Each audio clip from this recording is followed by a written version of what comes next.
សួស្តីបងប្អូនទាំងគ្នាថ្ងៃនេះគឺនាំបងប្អូនមើលអាង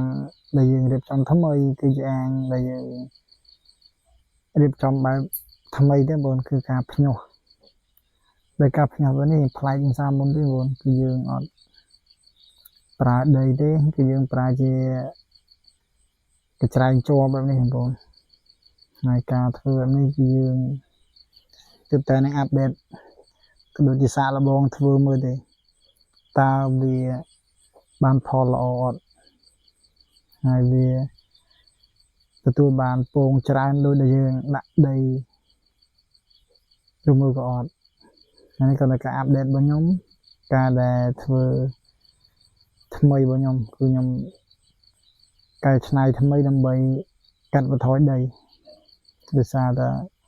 ពេលខ្លះយើងត្រូវពិបាកទៅរកដីព្រោះដីដែលយើងយកមកភ្ញាស់នោះជាប្រភេទដីស្រែហើយយើងជីកយកតែដីដែលនៅលើនេះកម្រាស់ត្រឹមតែ 3-4 ហ៊ុនទេអត់អាចជីកយកជ្រៅប៉ុណ្ណឹងទេហើយដីដែលល្អសម្រាប់យើង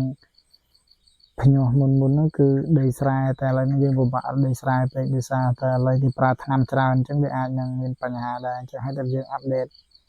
ក៏ដូចជាភ្ញាស់បែបទំនើបយើងសាកល្បងធ្វើបែបទំនើបតើវាបានទិន្នផលដូចដែលការភ្ញាស់បែបធម្មជាតិដែរឬមួយក៏អត់ហើយបញ្ជាក់ប្រាប់បងប្អូននេះគឺការចាប់ផ្ដើមអាងទី1របស់ខ្ញុំនៃការភ្ញាស់បែបទំនើបនេះខ្ញុំសាកល្បងទេនៅពេលដែលខ្ញុំបានផលយ៉ាងណាខ្ញុំធ្វើវីដេអូចេញបន្តទៀតជូនបងប្អូនទស្សនាហើយសម្រាប់នៅក្នុងអាងនេះគឺទទឹង1ម៉ែត្រពីទឹកបណ្ដោយវា6ម៉ែត្រហើយសម្រាប់ដែលយើងដាក់មេបាពូជនោះគឺចំនួន100គូស្មើនឹង200ក្បាល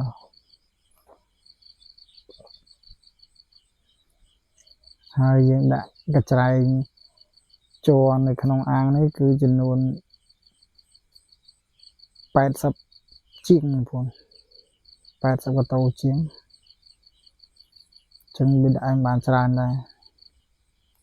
ហើយទងដែលយើងយកទៅដាក់គឺជាទងដែលគ្រប់អាយុប្រកាសពូជបងប្អូន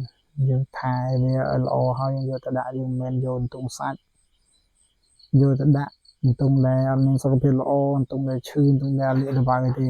គឺយើងយកទងដែលល្អស្អាតយកទៅដាក់ក្នុងអាងមេបាពូជហើយសម្រាប់បងប្អូនដែលគាត់ចង់ចិញ្ចឹមទងឬមួយក៏ចង់ប្រកាសពូជទងអីបងប្អូនគួរតែសិក្សាបានច្បាស់មុនធ្វើពីព្រោះថាបើយើងធ្វើមិនច្បាស់វាបថុយបន្ថាននឹងការខាតបង់ច្រើនហើយសម្រាប់ខ្ញុំគឺខ្ញុំមានបង្រៀនពីការចិញ្ចឹមអន្ទង់នៅពេលដែលបងប្អូនទិញកូនទង់ពីខាងយើងទៅគឺយើងមានបង្រៀនបងប្អូនពីការ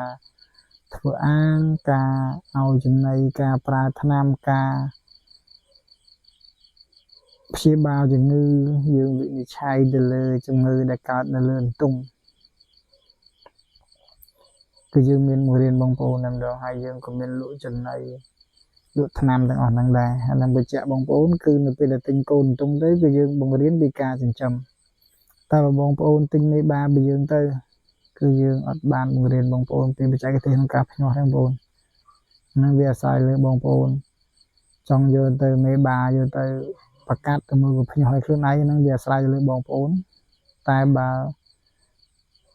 ទិញកូនពីខ្ញុំបង្រៀនបច្ចេកទេសក្នុងការចិញ្ចឹមហើយយើងអាចផ្ញើបាន25ខេត្តក្រុងយើងធានាបើសិនជាផ្ញើទៅមានបញ្ហាខូចខាតហើយយើងទទួលខុសត្រូវហើយទីតាំងរបស់យើងគឺនៅកំពង់ឆ្នាំងខេត្តកំពង់ឆ្នាំងស្រុកជួរគិរីបងប្អូនអាចតាក់ទងតាម Telegram 098 77 24 និង 27 ឬ 088 42 64 946 ហ្នឹងលេខទូរស័ព្ទរបស់បងប្អូនអាចទំនាក់ទំនងបានបាទអរគុណបងប្អូនជម្រាបលា